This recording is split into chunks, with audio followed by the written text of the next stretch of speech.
So, George, welcome to the Personal Finance Podcast. Andrew, thank you so much for having me. I'm honored to be here. We are so incredibly excited to have you here because we just talked to our audience about some of the biggest pain points, and you and I were kind of talking off air before this. And one of the biggest pain points that they have is learning how to get out of debt. And then once they get out of debt, they want to learn how to build wealth. And this is a massive thing that we want to help as many people as possible get out of debt because we know how difficult it is. And we know how hard that can be to be in that pit and trying to figure out how to get out of debt. And I think you are the perfect person to talk about this because you have an amazing debt-free journey that we'll talk through here in this episode today. And then we'll talk about how we can kind of figure out some ways to build wealth along that journey as we go through this. So before we dive in, can you tell us a little bit about yourself and what you do?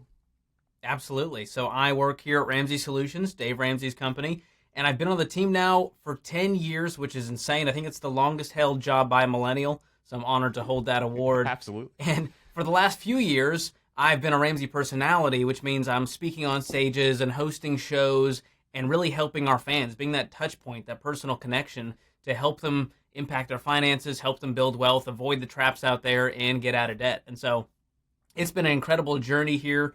And what I get to do now is host shows like Smart Money Happy Hour with Dave's daughter, Rachel Cruz, host The Ramsey Show, and I just launched a brand new YouTube channel. And so we're having a blast just making content that hopefully connects with people out there.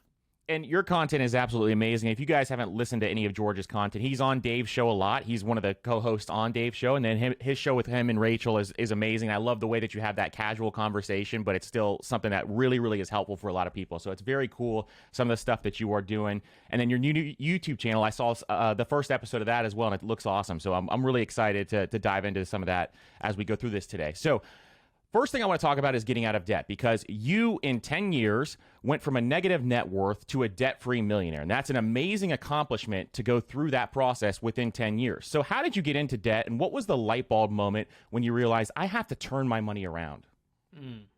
Well, I consider myself average. My debt-free story is not like I went $400,000 into debt. I just kind of stumbled into it like many of my millennial friends and now Gen Z friends do. And so I was raised in a way where they went, hey, go to school, work hard, get good grades so you can get into the school of your dreams. We all have kind of heard that narrative. Well, it turns out the school of your dreams has a lot of zeros on the end. And I thought, like, well, my parents must be wealthy if they're just talking like this. And it turns out they didn't have the money to pay for it, but they just went, oh, we'll figure it out. We'll make it work. And so making it work meant taking out student loans to cover the difference.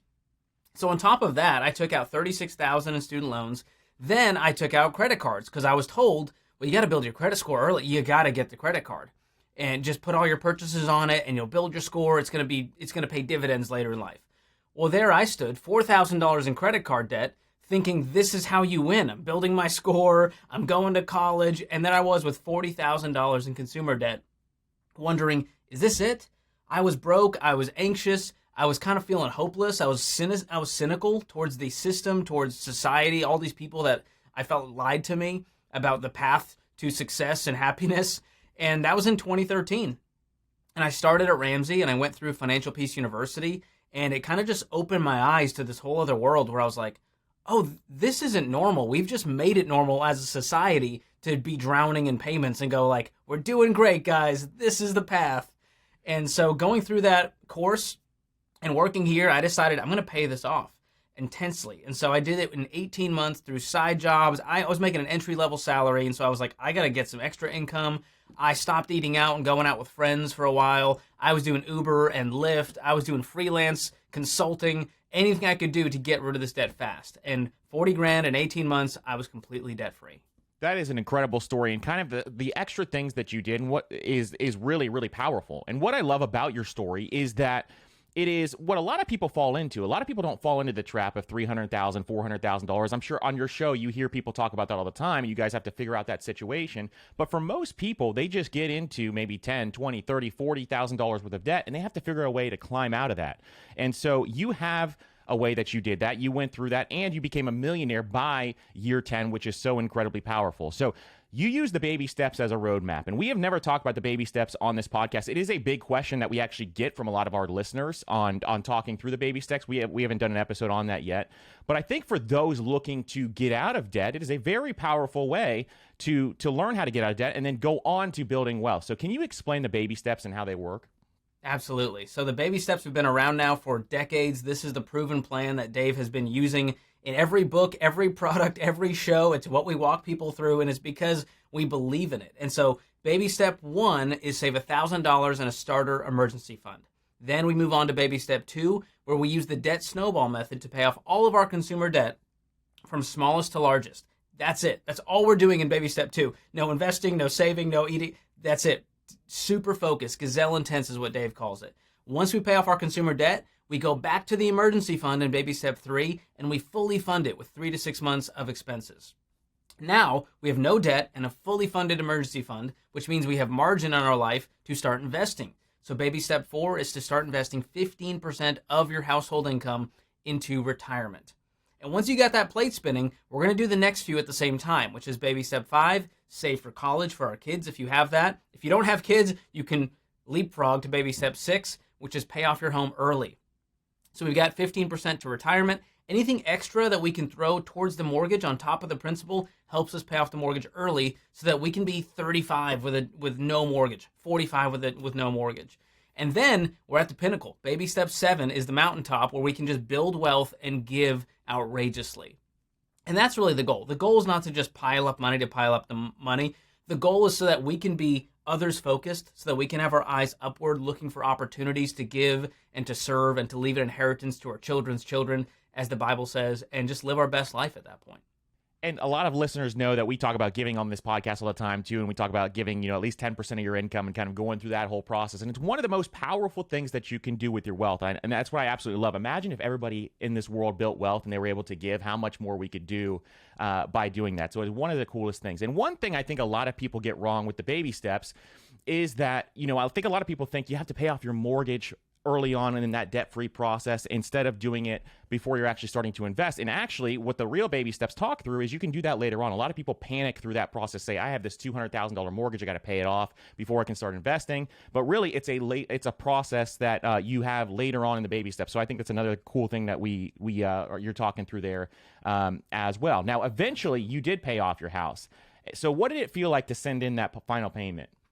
Oh my gosh. So this was a crazy goal my wife and I had, which I met my wife here at Ramsey. And so we both had drank the Kool-Aid. We were debt free when we started off our marriage. We both had some savings coming into it. It wasn't my first home. And so this really helped us and propelled us to go, what if we put a massive down payment down on a super modest home so that we could pay it off early?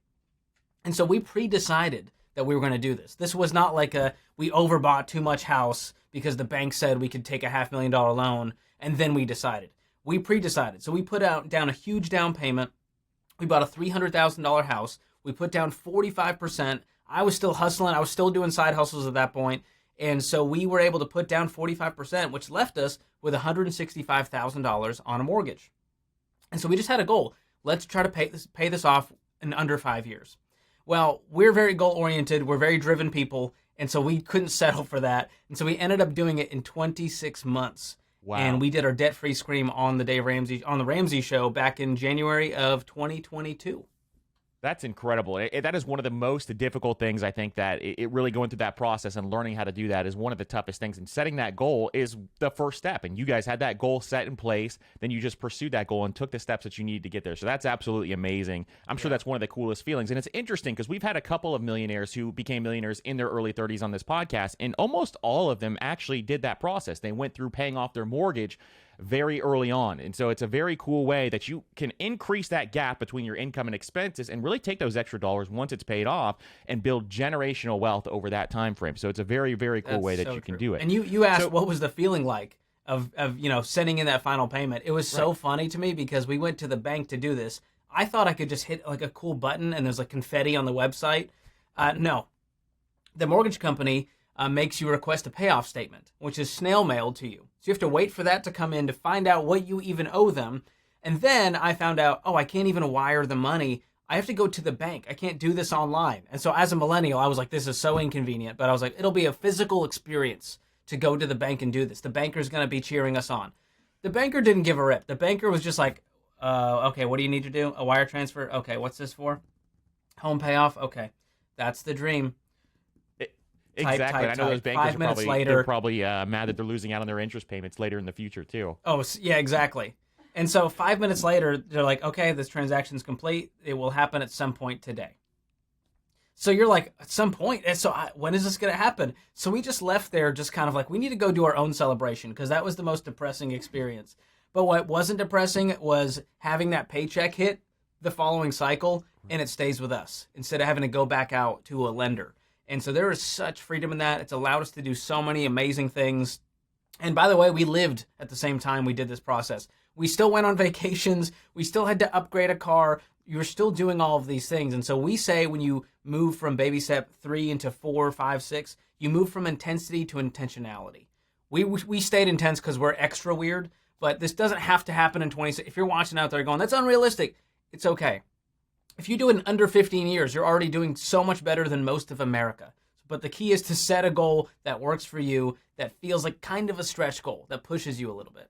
Absolutely. And that is one of the keys there is the extra, you still lived your life and you still, spent money on things that bring you value. But at the same time, what you also valued was having that freedom and paying off that mortgage. So you had that balance there, which I absolutely love. And I think most people need to understand that you can do both. And that is one thing where a lot of people just get discouraged. And another piece of discouragement that people have is how long it can take to actually get out of debt, depending on how much debt they have. So how do you stay motivated to stay the course? And how did you stay motivated after you set that initial goal? Well, I think it starts with a deep why. If you don't really have a reason you're doing this, why would you go through all of the pain and sacrifice to do it if there's not really an underlying motive? And so the people you hear on our show who do their debt-free screams, they're always talking about the reason they did this. There was a pain in their life. There was anxiety. There was a job loss. There was divorce. There was a medical event. They were having a baby, and they went, we're not okay. And until you feel that pain, you feel like you're doing fine. And so you actually need to kind of dig deep and go, what's the reason for this? Because if I don't have a good one, I'm going to let go of this goal as soon as a distraction comes my way. And so if you have a really deep why, and you have really good accountability in your life, which means if you're married, that's your spouse. And they have to be on the same page. They have to be on board. They have to be cheering you on when it's hard, and you have to be cheering them on. And if you don't have a spouse, you need to find friends or people in your community that are on the same path as you. Because there's a lot of naysayers out there who go, why would you want to be debt-free? You should be doing this. You should be investing in crypto. Who cares about getting out of debt? And so then you're like, what is this all about? You need people who understand the journey that you're on. And you can find that in Financial Peace University classes, which is so cool that you can just find other people on the journey in your community. And then the last thing you need is to celebrate the milestones. All the little wins, make it visual, put the chains up on the wall and cut them up as you start to pay off some of that debt. Have a tiny celebration and a little self-care day every time you pay off a certain, amount, $1,000 or $5,000. And that keeps you going. I kind of need a carrot dangled in front of me a little bit. That's just human psychology in order to keep going. So if you have the why, you have accountability, you have the little wins and the milestones, and you make it visual, those are the key components I've found to actually sticking through this. And I'm the same way. I have to have kind of that carrot dangling in front of me. And one thing that my wife and I would do is we would meet weekly and kind of look over our big goals that we have and see, how far are we progressing? And that would kind of help motivate us on both sides. And then in addition, just listening to things that help, like you said, networking with people and listening to things that are going to help you motivate through this process so that you can actually get to that end goal. It's so incredibly important to do that. And a lot of people just miss that point. So I love that thought as well. Now, I want to go through how you can save more on your debt-free journey, and that is one thing that I want to kind of shift to. And you have a viral video talking about the costs of eating out, and I don't think a lot of people know how to think through how expensive it can be to eat out. And you go through the numbers and lay that out in that video on how this can actually help you get debt-free faster. So can you kind of talk through some of those numbers that you talk about in that video? Absolutely. So this went viral for the wrong reasons. This was one of those like hate watch type viral videos. And I said in the video, I was talking about how to find margin in your budget. And I went, one of the biggest areas we overspend on is food. We're eating out constantly instead of eating at home. And I said, food right now is wildly expensive. The average meal out, if you're going to eat out, is $13. The average meal at home is $4, which means you're spending 225% more by eating out. Hope you enjoy the meal. That was the entire clip. And there was just thousands of comments. It got millions of views of people being like, when is this guy, was this filmed in 1992? When's the last time this guy's been to a grocery store? It's so much cheaper to eat out than to go to the grocery store. And there was all these excuses going, what's my time worth? I gotta go, I gotta cook, I gotta clean, I gotta get the groceries. Acting like this was such an achievement and a feat to just make a meal. And so It's one of the biggest areas I first look at. And when I started getting out of debt, I went, I'm going to do a budget for the first time in my life and actually look at where I'm spending.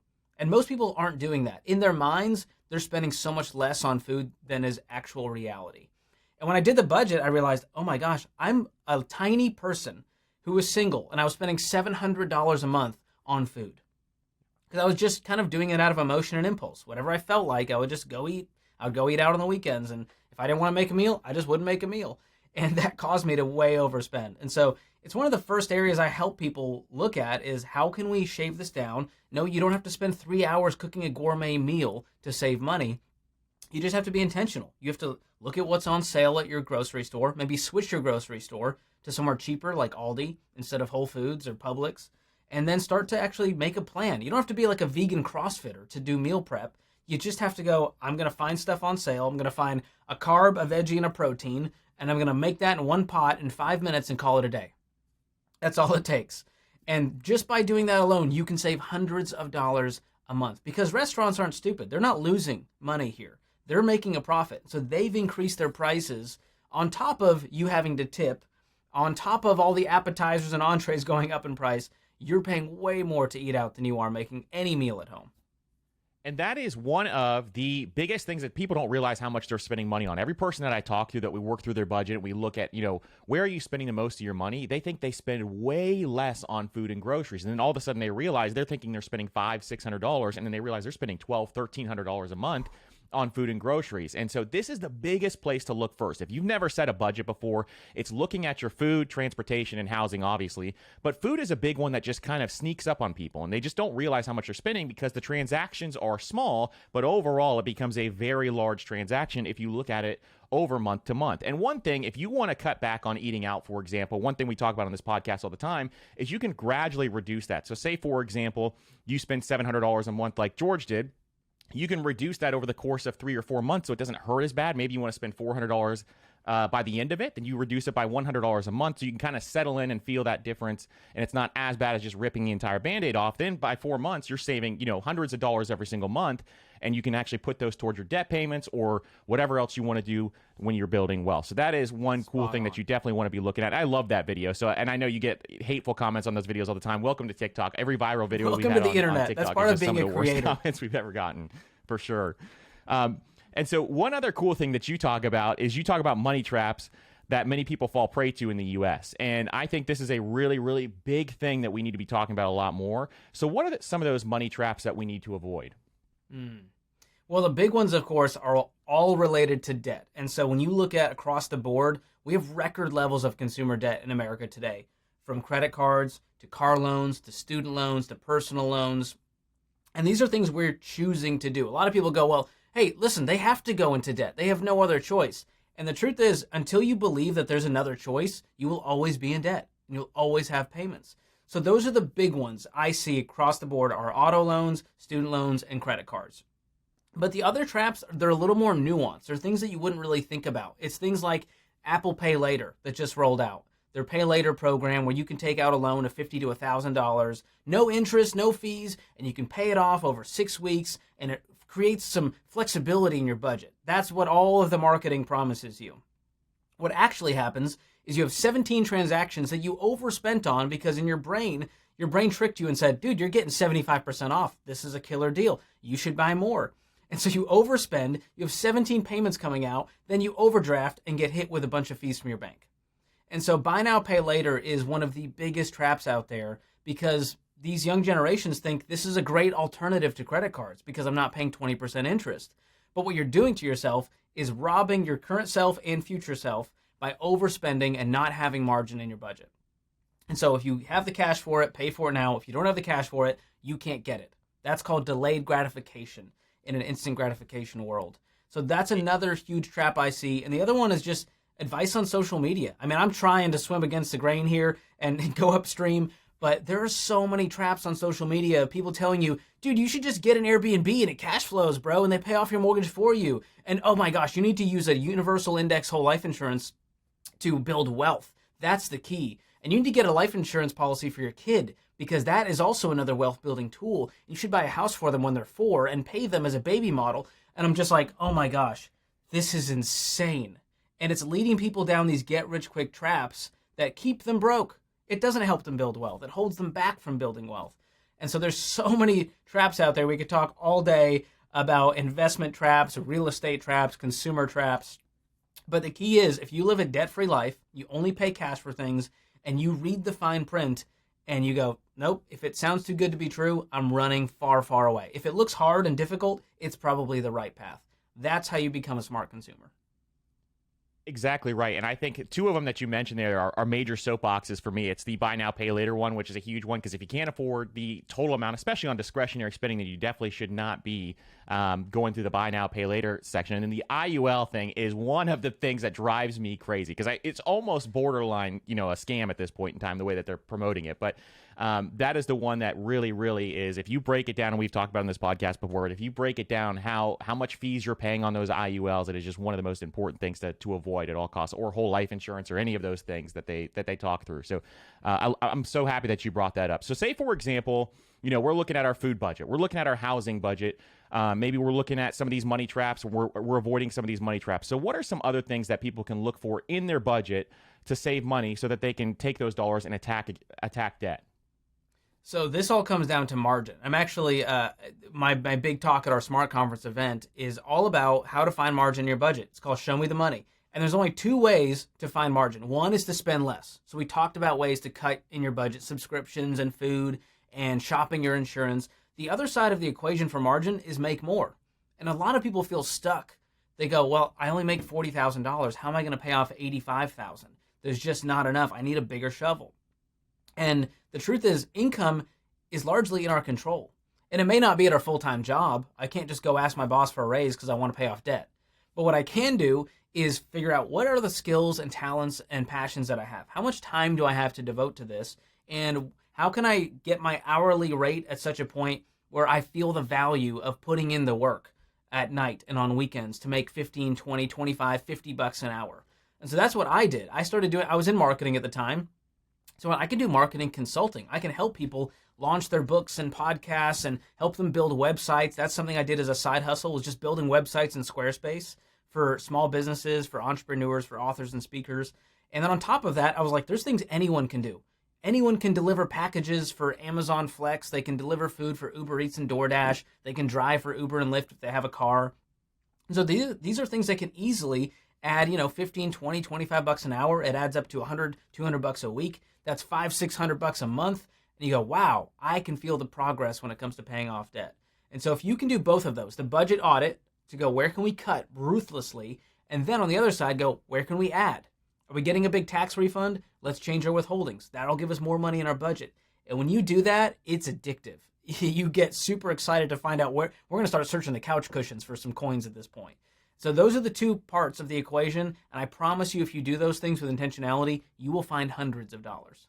Exactly. It's growing the gap, the difference between your income and your expenses. And income is such a powerful motivator for a lot of people, and they miss that side of it because a lot of people just go to their expenses. They try to slash as much as they can. But if you're living paycheck to paycheck, sometimes it's hard to slash more than you already have slashed so far. So income side is where we have to kind of move towards to actually work on growing our income. And you gave some great suggestions there on side hustles.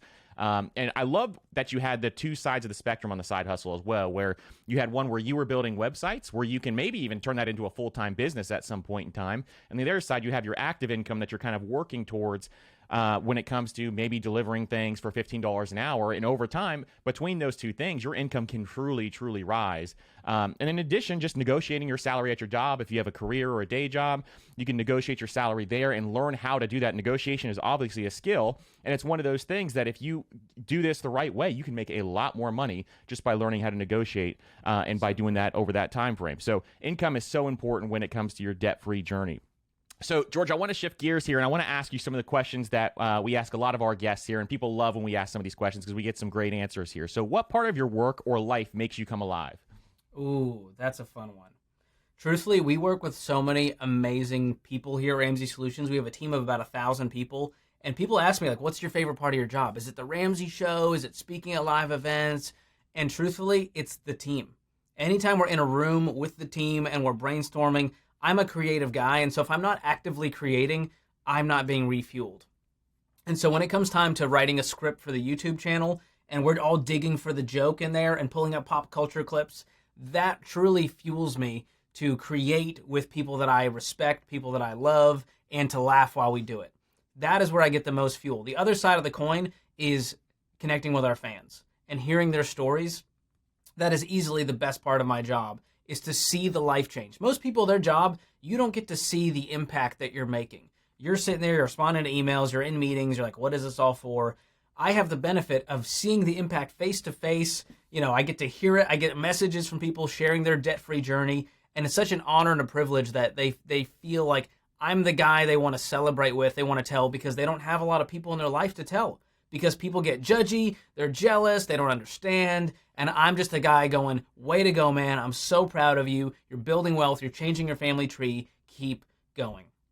So those are the two sides. Working with the team, having fun, creating, and then getting to hear the stories of our fans. That's definitely the most joy and impact I could hope for.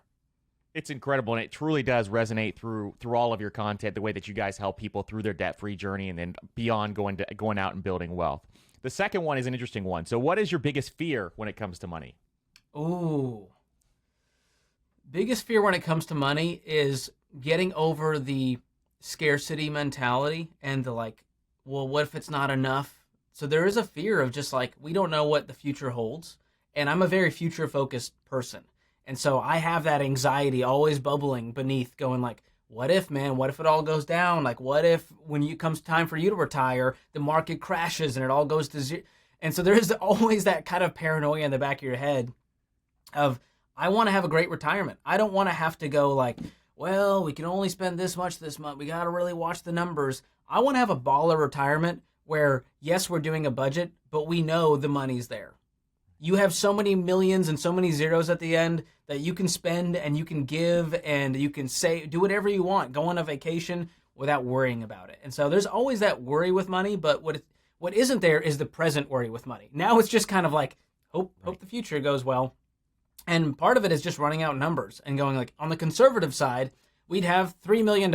If everything goes gangbusters, we'll have $12 million. And I go, oh, okay, I can sleep at night. We can make that work. And I resonate with that. It's an unfounded fear, but it's still there. I resonate with that as well, because it feels like, the more wealth that I built, and once we hit millionaire status, you still keep running those numbers, but the more wealth that you build, I feel like the goalpost keeps moving. And I think in the back of my head, it's really, truly just that fear that what if it's not enough when you get to the retirement age? But it's one where if you run the numbers and you just look at the math, it is enough. It's just you gotta kind of believe in your process and your plan that you're building out there. And it's one of the things that I definitely resonate with that as well.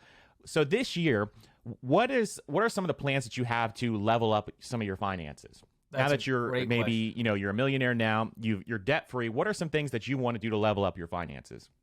So one of the big things is maximizing wealth and going I don't know all the ins and outs of tax planning and estate planning, and I don't have any, real estate investments. So that's always something that in the back of my mind, I go, that would be fun to do and do it all debt free. What would it look like to pay cash for an investment property, years down the line? And so that's one thing I'm interested in, is just getting more on the investing and real estate side. It's something that our fans want to know about. And truthfully, a lot of them aren't at the spot to do it. And so they want to get into real estate investing, but they still have consumer debt and they're not even in a home yet. And so we go, hey, that's great. Let's put pause on that dream. You'll get there later and you'll get there faster if you do it this way. And so that's one big thing I want to level up with. The other piece is just, we've been running and gunning so hard that I want to start to lean into the spending and enjoying more and being smart with that. And so I want to go on great vacations with my wife. We want to go to Europe. So that's a big savings goal we have, is to save up for a great trip to Europe. We want to upgrade her car. She's driving a 2010 SUV, and she deserves the best. And so we want to do that. We want to save up and pay cash for a used great car for her. And so those are some of the bigger goals I have. And there's kind of the long-term investing, continuing to build wealth, and generosity goals, where we go, how cool would it be to pay for someone's adoption? I mean, that would just blow my mind to get to be a part of that story and get to help someone who couldn't afford adoption, who has a heart for adoption. And that's the kind of stuff, as a believer, as someone who, goes to church every Sunday, I'm looking at those stories going, I want to be a part of that. And that is the most joy I'll ever feel. No vacation could ever match that. Nothing I could buy could ever match the joy I could feel from getting to give and being outrageously generous. And I love that you added the giving part because I think it's one that, it's one thing that I have a line item in my budget too of some giving goals that we have. And it's just one where it just changes your life once you start to do some of this stuff and be able to give back to causes you believe in, your church, your local church, everything else. So it's one of the coolest things that you can absolutely do. The next one is, what is the best money advice you've ever received? Ooh, the best money advice I've ever received. Okay, this one it's so simple, but it's so hard in today's world. And it's simply live on less than you make. That's it. And you hear that and you go like, okay, that's whatever. But when you truly do that, what you have is that gap that you mentioned, the gap between your income and your expenses. And when you have that, you have margin. And when you have margin, you've got some options and you have some freedom. And that can open the doors for you later in life, and your present anxiety that we talked about is you're not as worried when you know you're not going to overdraft that month. And so living on less than you make is one of the most difficult things to do in today's culture when nothing is ever enough and we always need to make more, and lifestyle creep is always causing us to spend more as we make more. But if you can just keep that number low with your expenses and keep that income going, that gap is what will cause you to build wealth. Living on less than you make truly gives you freedom. And it's one of the things that a lot of people think through, where if you live on less than you make in the physical sense, then what's happening there is you're going to get freedom with your time, your energy, all those things. And then also mentally, you're going to be freedom with, less stress, less anxiety, all those types of things as well. So I love that part of it. And the last one is my favorite one. It is one that we ask all of our guests, and we actually get different answers on this, which is interesting. But what does wealth mean to you? Oh, that's a fun one. I believe wealth is beyond just money. So I'm sure many guests have said that, but I truly think, I've seen people with a lot of money and they don't necessarily all have great lives. It's a component, but we call it a flat tire. If you're missing the other areas of life and your marriage is suffering and your relationships are suffering, your health is suffering, but you make $1 million, you don't have a great life. It may look like that from the outside. And so one of the things I'm always kind of concerned about is making sure I don't have that flat tire when it comes to wealth. So wealth to me means I'm physically healthy. I'm emotionally healthy. I have strong relationships and deep connections that aren't all surface level. I have a strong marriage. My wife wants to hang out with me. We get to do the things that we want to do. And so on one hand, wealth is freedom. On the other hand, it's health in every area of life. Because I truly don't think you can have true wealth if all the other areas are falling short. And so if you have all those components, you have a pile of money and great relationships, and you have your integrity and you have your character and you're giving generously, which is one of the most important parts of giving, is that it causes us to be healthy emotionally and mentally and have those relationships. I think that's the most beautiful picture of wealth. I think you summed that up perfectly. So, George, thank you so much. This has been absolutely amazing, and we truly appreciate you coming on. Where can people find out more about you and learn about what you have going on? Absolutely. So my last name is Kamel with a K, like the animal, and I'm all over social media, Twitter, Instagram. But the big one, if you want to check out the brand new YouTube channel, you can search for my name, George Kamel, on YouTube. It's linked on my Instagram as well. If you want to follow me there, send me a message if you have questions or comments. Love to hear from your listeners. And that's a great place to connect. I'm probably the most social media guy out of all the personalities, so I'm always DMing people back. It's where I live. And so love to connect with you all. You're doing such a great job with this podcast, a great interviewer, impacting so many people, and I'm proud of the work you're doing, man. Well, thank you so much for coming on. We will link all of George's links down below in the show notes as well, and I encourage all of you to check those out, especially his new YouTube channel, because it is one that I watched the first episode and I loved it, and you've got great backgrounds and all that stuff as well, so it's very, very cool. So, George, thank you so much again for coming on. Thank you. Appreciate it. Thank you.